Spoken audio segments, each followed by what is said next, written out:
नमस्कार भक्तजनों, आप सभी का इस भक्ति चैनल पर बहुत बहुत स्वागत है।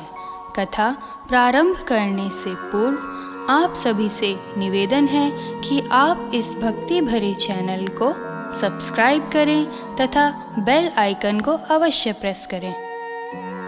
आज हम शनिवार की व्रत कथा का श्रवण करेंगे। शनिवार की व्रत विधि इस प्रकार है। इस दिन शनि की पूजा होती है। काला तिल, काले वस्त्र, तेल, उड़द शनि को बहुत प्रिय हैं, इसलिए इनके द्वारा शनि की पूजा होती है। शनि की दशा को दूर करने के लिए यह व्रत किया जाता है। शनि स्तोत्र का पाठ भी विशेष लाभदायक सिद्ध होता है। अब हम शनिवार की व्रत कथा का श्रवण करेंगे। एक समय सूर्य, चंद्रमा, मंगल, बुध, बृहस्पति, शुक्र, शनि, राहु और केतु इन सब का आपस में झगड़ा हो गया कि हम सबसे बड़ा कौन है। सब अपने आप को बड़ा कहते थे।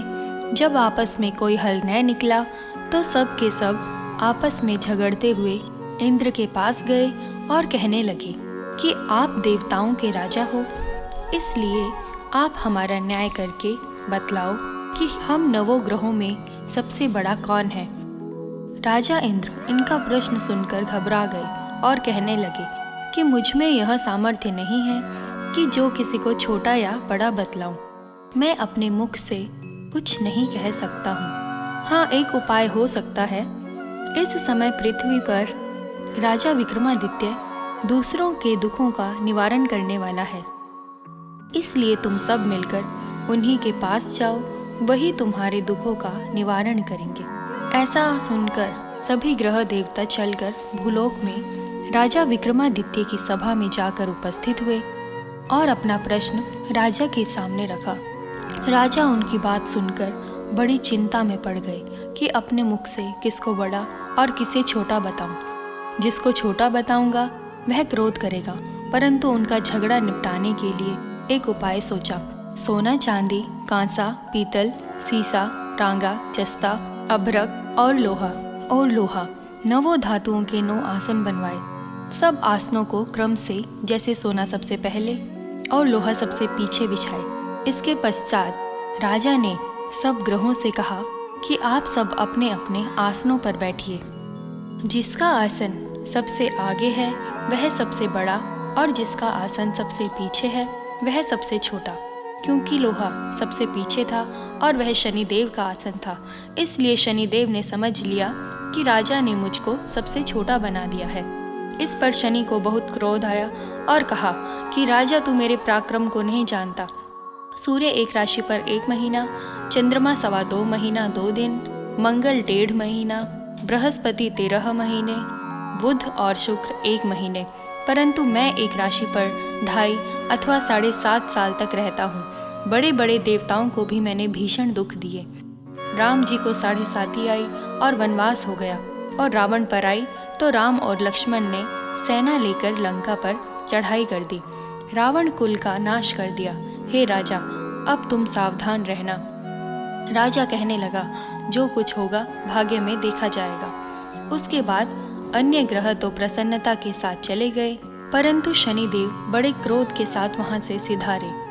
कुछ काल व्यतीत होने पर जब राजा को 7.5 की दशा आई तो शनिदेव घोड़ों के सौदागर बनकर अनेक सुंदर घोड़ों के सहित राजा की राजधानी में आए। जब राजा ने सौदागर के आने की खबर सुनी तो अपने अश्वपाल को अच्छे अच्छे घोड़े खरीदने की आज्ञा दी। अश्वपाल ऐसी अच्छी नस्ल के घोड़े देखकर और उनका मूल्य सुनकर चकित हो गया और तुरंत ही राजा को खबर दे दी। राजा उन घोड़ों को देखकर एक अच्छा सा घोड़ा चुनकर सवारी के लिए चढ़ा। राजा के घोड़े की पीठ पर चढ़ते ही घोड़ा जोर से भागा। बहुत दूर तक एक बड़े जंगल में जाकर राजा को छोड़कर अंतर्ध्यान हो गया। इसके बाद राजा जंगल में अकेला भटकता फिरता रहा। बहुत देर के पश्चात राजा ने भूख और प्यास से दुखी होकर भटकते भटकते एक ग्वाले को देखा। ग्वाले ने राजा को प्यास से व्याकुल देखकर पानी पिलाया। राजा की उंगली में एक अंगूठी थी। वह उसने निकालकर प्रसन्नता के साथ ग्वाले को दे दी और शहर की ओर चल दिया। राजा शहर में पहुंचकर एक सेठ की दुकान पर जाकर बैठ गया और अपने आप को उज्जैन का रहने वाला तथा अपना नाम वीका बतलाया। सेठ ने उसको एक कुलीन मनुष्य समझकर जल आदि पिलाया। भाग्यवश उस दिन सेठ की दुकान पर बिक्री बहुत अधिक हुई। तब सेठ उसको भाग्यवान पुरुष समझकर भोजन कराने के लिए अपने साथ ले गया। भोजन करते समय राजा ने आश्चर्य की बात देखी कि खूंटी पर हार लटक रहा है और वह खूंटी उस हार को निगल रही है। भोजन के पश्चात कमरे में आने पर जब सेठ को कमरे में हार ना मिला, सबने यही निश्चय किया कि सिवाय वीका के और कोई इस कमरे में नहीं आया था, अतः उसी ने हार चोरी किया है। परंतु वीका ने हार लेने से मना कर दिया। इस पर 5-7 आदमी इकट्ठे होकर उसको फौजदार के पास ले गए। फौजदार ने उसको राजा के सामने उपस्थित कर दिया और कहा कि ये आदमी तो भला प्रतीत होता है, चोर मालूम नहीं होता, इसने चोरी नहीं की है। यह आदमी तो भला प्रतीत होता है, चोर मालूम नहीं होता, परंतु सेठ का कहना है इसके सिवाय और कोई घर में नहीं था और चोरी इसी ने की है। तब राजा ने आज्ञा दी कि इसके हाथ पैर काटकर चौरंगिया किया जाए। राजा की आज्ञा का तुरंत पालन किया गया और वीका के हाथ पैर काट दिए गए। इस प्रकार कुछ काल व्यतीत होने पर एक तेली उसको अपने घर ले गया और कोल्हू पर बिठा दिया। वीका उस पर बैठा हुआ अपनी जुबान से बैल हाँकता रहा। शनि की दशा समाप्त हो गई और एक रात को वर्षा ऋतु के समय वह मल्हार राग गाने लगा। उसका गाना सुनकर उस शहर के राजा की कन्या उस राग पर मोहित हो गई और दासी को खबर लाने को भेजा कि शहर में कौन गा रहा है। दासी सारे शहर में फिरती फिरती क्या देखती है कि तेली के घर चौरंगिया राग गा रहा है। दासी ने महल में आकर राजकुमारी को सारा वृतांत सुना दिया। बस उसी क्षण राजकुमारी ने अपने मन में यह प्रण कर लिया कि कुछ भी हो जाए, मैंने इस चौरंगिया के साथ विवाह करना है। प्रातःकाल होते ही दासी ने राजकुमारी को जगाना चाहा तो राजकुमारी अनशन व्रत लेकर पड़ी रही। तब दासी ने रानी के पास जाकर राजकुमारी के न उठने का वृतांत कहा। रानी ने तुरंत ही यहाँ पर आकर राजकुमारी को जगाया और उसके दुख का कारण पूछा तो राजकुमारी ने कहा कि माताजी, मैंने यह प्रण कर लिया है कि तेली के घर में जो चौरंगिया है उसी के साथ विवाह करूंगी। माता ने कहा, पगली, यह क्या बात कह रही हो? तेरा किसी देश के राजा के साथ विवाह किया जाएगा। कन्या कहने लगी, माताजी, मैं अपना प्रण कभी नहीं तोड़ूंगी। माता ने चिंतित होकर यह बात राजा को बताई। जब महाराज ने भी आकर समझाया कि मैं अभी देश देशांतर में अपने दूत भेजकर सुयोग्य, रूपवान एवं बड़े से बड़े गुणी राजकुमार के साथ तुम्हारा विवाह करूंगा, ऐसी बात तुमको कभी नहीं विचारनी चाहिए। कन्या ने कहा, पिताजी, मैं अपने प्राण त्याग दूंगी, परंतु दूसरे से विवाह नहीं करूंगी। इतना सुनकर राजा ने क्रोध से कहा, यदि तेरे भाग्य में ऐसा ही लिखा है तो जैसी तेरी इच्छा वैसा ही कर। राजा ने तेली को बुलाकर कहा कि तेरे घर में जो चौरंगिया है उसके साथ मैं अपनी कन्या का विवाह करना चाहता हूँ। तेली ने कहा कि यह कैसे हो सकता है? कहाँ आप हमारे राजा और कहाँ मैं एक नीच तेली। परंतु राजा ने कहा कि भाग्य लिखे को कोई नहीं टाल सकता, अपने घर जाकर विवाह की तैयारी करो। राजा ने उसी समय तोरण और वंदनवार लगवाकर अपनी राजकुमारी का विवाह चौरंगिया विक्रमादित्य के साथ कर दिया। रात्रि को जब विक्रमादित्य और राजकुमारी महल में सोए तो आधी रात के समय शनिदेव ने विक्रमादित्य को स्वप्न दिया कि राजा, कहो मुझे छोटा बतलाकर तुम्हें कितना दुख हुआ। राजा ने क्षमा मांगी। शनिदेव ने प्रसन्न होकर विक्रमादित्य को हाथ पैर दिए।